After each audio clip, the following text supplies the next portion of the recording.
1 year of the Israel-Hamas war, over 2 years of the Russia-Ukraine war, and less than a month to go for the US elections. As November 5th nears and America decides between Donald Trump and Kamala Harris, war has been a key poll issue this time around. In the latest, Kamala Harris has said that if elected as the president, she would not meet with Vladimir Putin for peace talks if Ukraine was not represented. Kamala was asked whether she would meet one-on-one with the Russian leader to negotiate an end to the war. This, remember, comes after the first round of peace talks were held in Switzerland in June, and Putin wasn't part of those talks.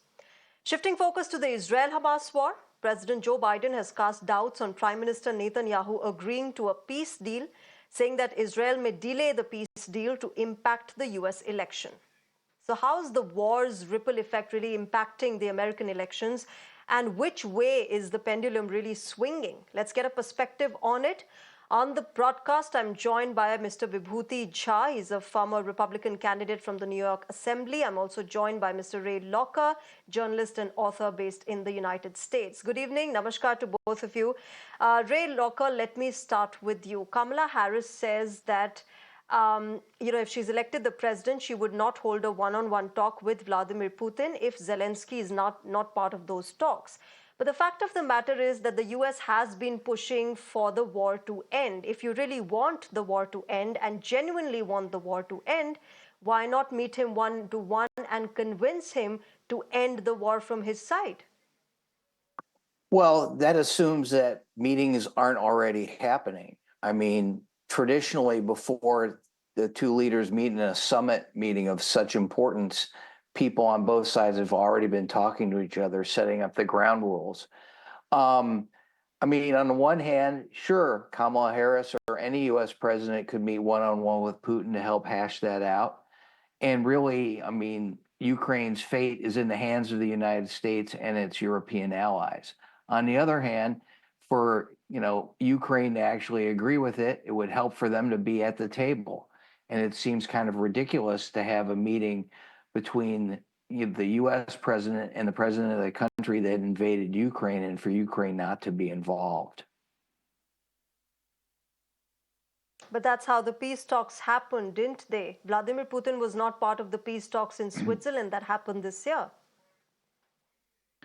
Right. I mean, yes, those, like I said, conversations are going on. Putin wasn't there. People are reporting back to him, trying to get a sense of what's going on. I mean, there hasn't been any sign that the U.S. has been weakening in its resolve to help Ukraine after the hiccup earlier in the year, which was finally broken by the Republican House Speaker, Mike Johnson, who said we have to help Ukraine. I'm not an expert on what's happening now. All I know is that these things don't happen in a vacuum, and talks are always going on before something like this happens. And you find out months, weeks, years later, exactly everything that went on, leading up to these talks. I mean, in the books I've written about Richard Nixon and the opening to China, there are things that we learned 30, 40 years later about that we didn't know at the time it was happening.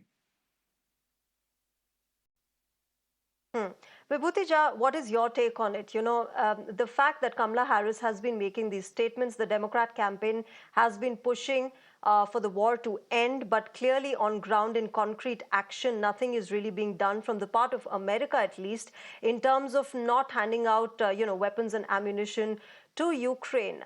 Is it having, a strong impact on the American voter? Because the war has been dividing the American society as such.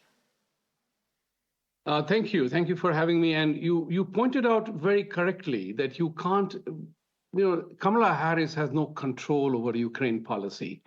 And I think, in my opinion, in my humble opinion, I don't think she understands the nature of the international disputes the way it is happening. It is entirely Biden the entire Ukraine thing is NATO and United States play.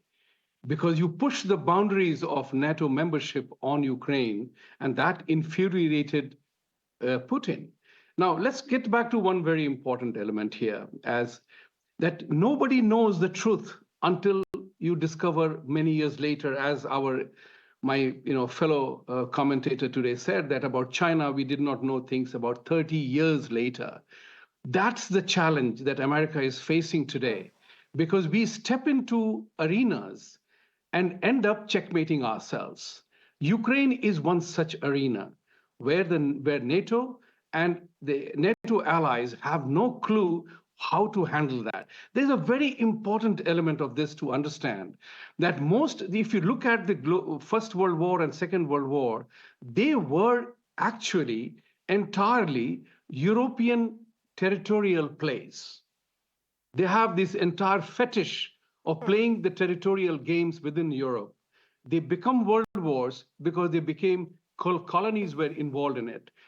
This time around, Ukraine has no leader in the world has bought Ukraine as a global problem. It is a European problem. And that's where United States has got sucked into that, supplying endless amount of money, endless amount of weapons, asking Ukraine to win a war which nobody buys, and including Zelensky's approach to sell his peace victory plan in the US fell on deaf ears. The US is ending up checkmating itself. Which is what I was coming to next, Vibhutija. How it is Zelensky's victory plan. Yeah. Yeah, Sorry? Zelensky's victory plan talks about the NATO membership, something, Ray Locker, that this entire war has been fought on from the Russian side. That clearly hasn't happened. Doesn't Volodymyr Zelensky realize this? Isn't there any realization? And if the realization is there, it's clearly too late to withdraw now. Obviously, Zelensky would like to be a NATO member because that would help bring in more people on his side. I don't think the United States necessarily wants Ukraine to be a member of NATO, because if it was, we would have to then step in to defend it, and that's not what we want. And that could lead to a wider war. I mean, it's a very difficult situation. I mean, you talk about, oh, we're sending arms to Ukraine. Yes, because Ukraine was invaded. It's a sovereign nation. It was invaded without any provocation. And so it needs to defend itself. And we're helping Ukraine defend itself. If we stop sending them arms, Ukraine would fall, would become part of greater Russia. And that would only embolden Putin to do more things in different areas. And it's not just a European thing, because he will continue to do things in other places. And what's to stop him? He'll look at us now and say, I can do whatever I want. And so, I mean, that's the reason the United States and its NATO allies are helping Ukraine. Vibhutija, do you resonate with what Ray Locker is saying? Do you want to respond to him? Coupled with also the fact that Donald Trump keeps saying that if he were the president, if he were at the White House, these wars wouldn't have happened, and that it's very convenient to keep supplying arms, to keep the war going in bits and pieces, and keep talking about peace. Yeah, it is a tragic situation. Ukraine is a tragic situation for millions of Ukrainians who have become homeless, have become refugees, and had to face the destruction that country has gone, all because Ukraine wants to have a NATO membership, which NATO is itself forcing upon it as a condition to stay in war. We will get you NATO membership, but in the current imbroglio, NATO cannot admit him while he is still at war.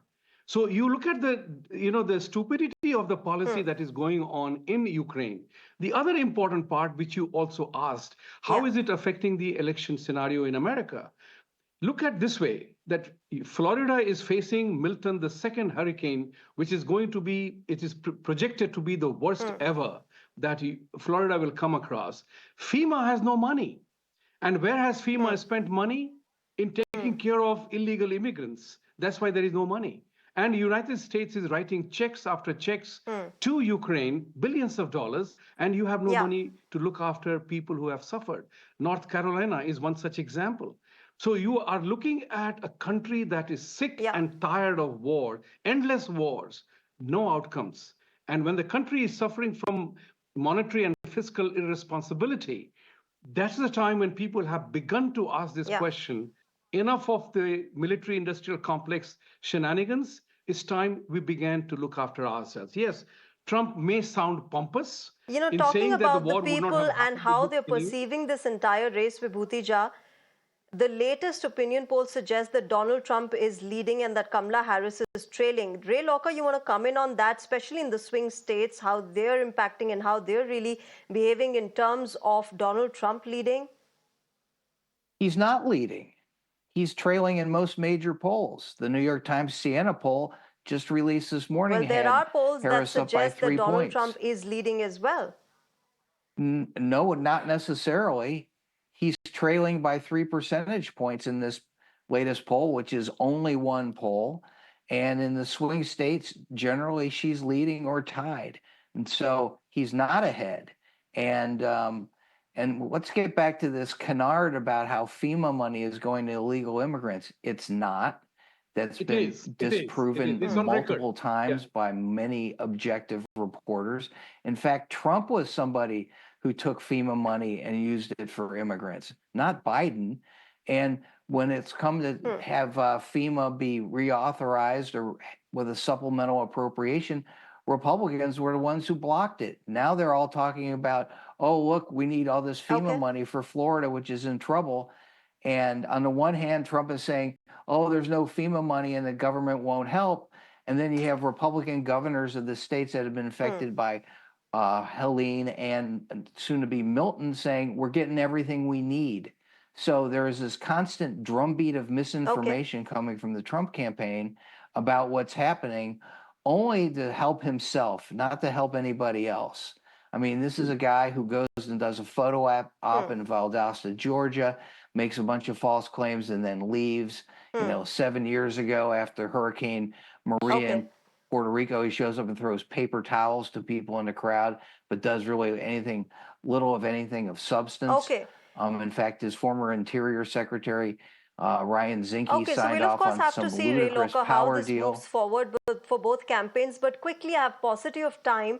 Before I wrap up, Vibhuti Jha, just 30 seconds, a question to you on the Israel-Hamas war and how Joe Biden has said that Prime Minister Netanyahu is waiting for the conclusion of the US elections and that he is delaying the peace deal because of that. Look, politics gets into play. I mean, look at it this way. I mean, French President Macron talked about, this is a hollowness of the entire approach towards Israel. He talked about stopping the supply of weapons to Israel, but he doesn't talk about the supply of weapons to Hamas, Hezbollah, and all those people who are killing innocent people.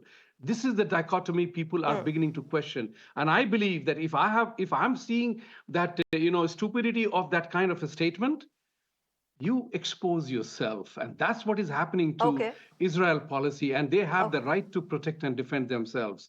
And they must do it, whether you supply weapons or not. And Netanyahu said it very clearly. We are not going to relent until. So here is the US policy. In Ukraine, you are pushing for a war until Ukraine wins, which Ukraine will not.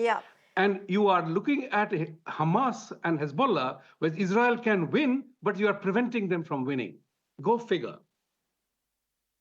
Okay, we'll leave it there. Vibhuti Jha and Ray Locker, thank you very much to both of you gentlemen for joining us on Global Mirror tonight and sharing your perspectives. Thank you very much. Always a pleasure to have both of you on the show. With that, viewers, it's time to wrap this broadcast up. News and updates continue. Thank you very much for joining us tonight. Bye-bye. Good night. Up next is my colleague Sneha Koshi with Beyond the Headlines.